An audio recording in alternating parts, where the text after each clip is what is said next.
Right, good afternoon then, everyone, as we are at the beginning of another week of trading on Monday, the 11th of November. Pretty busy week last week with the Fed, the Bank of England, the RBA, and obviously the small thing of the presidential election in the US. So Donald Trump back in power, not fully confirmed whether the Republicans get the House of Representatives, but they should have the House, they should have the Senate, and they obviously have the president in the White House. So it should be a lot simpler for them to kind of get bills and stuff through, and you will hear more and more of that as Donald Trump gets closer and closer to being sworn in on the I think sworn in is the correct words, forgive me if I'm wrong, but certainly confirmed as president really on the 20th of January. So pretty pro business, good for equity markets, good for the US dollar, kind of good for US assets in general. He will probably put tariffs on a number of imports on a number of imports from a number of different countries throughout the world. What they end up being or how high they are is something we do have to kind of just wait and see on, but certainly is a positive for US markets at this moment in time, which you can see reflected across the charts. You can see the S&P 500, the Dow Jones, the Nasdaq, the Russell, all up at highs. You can see Bitcoin pro cryptocurrency. Donald Trump, what he actually does with cryptocurrency is another question, but certainly is pro cryptocurrencies. How he starts to involve them in people's day-to-day lives, if he can, we'll have to see. But Bitcoin crossing 82,000 today for the first time in history. But any time it pushes higher from this particular position, it will be reaching the first price in history as Bitcoin at all-time highs, and has reached all-time highs a number of days in a row.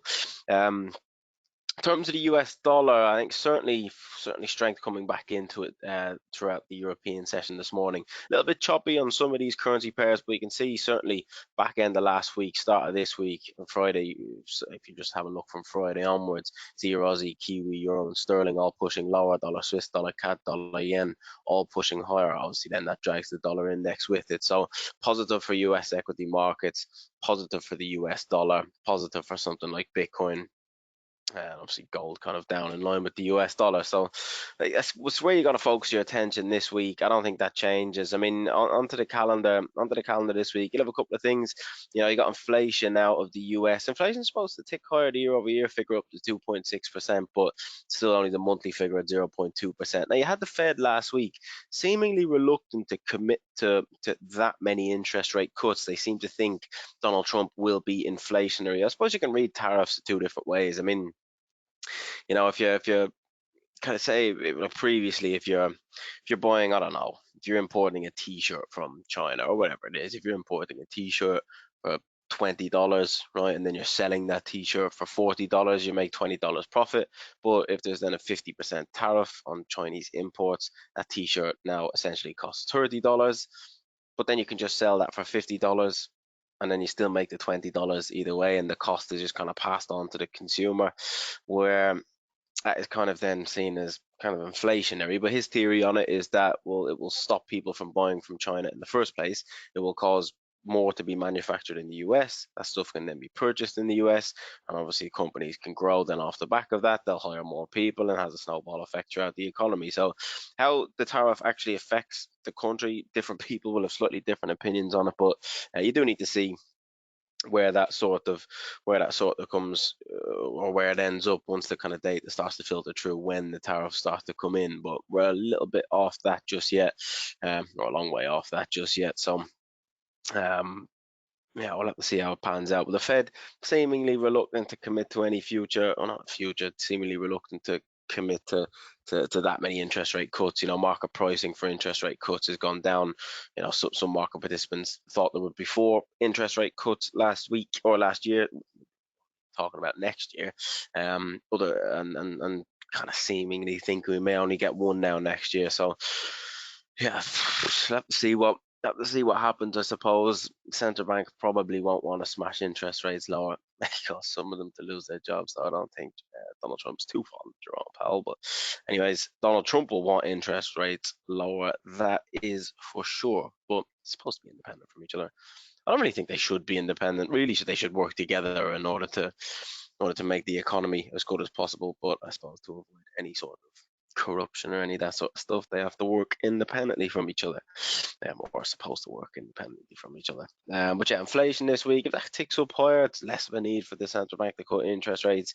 Certainly if that beats consensus. I mean, that core CPI print hasn't been below 3% since March 2021. So over 3.5 years now at this point, core CPI year over year has been above 3%, which is still too high. So there's not really that much of a need to go and smash interest rates lower. So especially if that starts to tick higher again, that if it beats consensus, it comes in 3.4 or above. It will have then gone from 3.2 2 months in a row to 3.3, then up to 3.4, and that's inflation going in the wrong way in the US. So it'd be interesting to see what happens on Wednesday off the back of that. But if you beat consensus, it's easy long dollars. What happens to equity markets? I'm not so sure. Maybe that just provides you with a better level to get back long at, because you're not really going to want to be triggering any fresh longs up at the highs that we are at. You get UK unemployment figures on Tuesday. Tuesday obviously being tomorrow. And then GDP figures on Friday out of the UK. Now, the Bank of England seem to think that Rachel Reeves' budget from a couple of weeks ago will be inflationary for the UK. So again, they are somewhat reluctant to go and continue to put interest rates lower. And yeah, I mean, kind of government's getting in the way of central banks cutting cycles. What that means going forward, we'll obviously have to see. I said it's a bit of an easy cop out saying we'll have to see, but ultimately, if they don't cut interest rates, then it's bullish for the currency, isn't it? Apart from that, not got a great deal out on the economic calendar over the course of this week. You got Jerome Powell with a speech at 8 o'clock on Thursday. Got Andrew Bailey with a speech at 9 o'clock on Thursday. Nice to be seeing if they give us any sort of indication as to what the monetary policy situation in each country will be going forward. But it's all kind of that kind of analysis, kind of talking through things without really coming to a conclusion. But the conclusion has to be long dollars, long US stocks still over the course of this week. Do you want to buy up here at the highs? Not quite. You'll want some sort of a pullback. Do we get a catalyst for a pullback or just a bit of a profit taking move? Either way, look to add on any dips on US equity markets.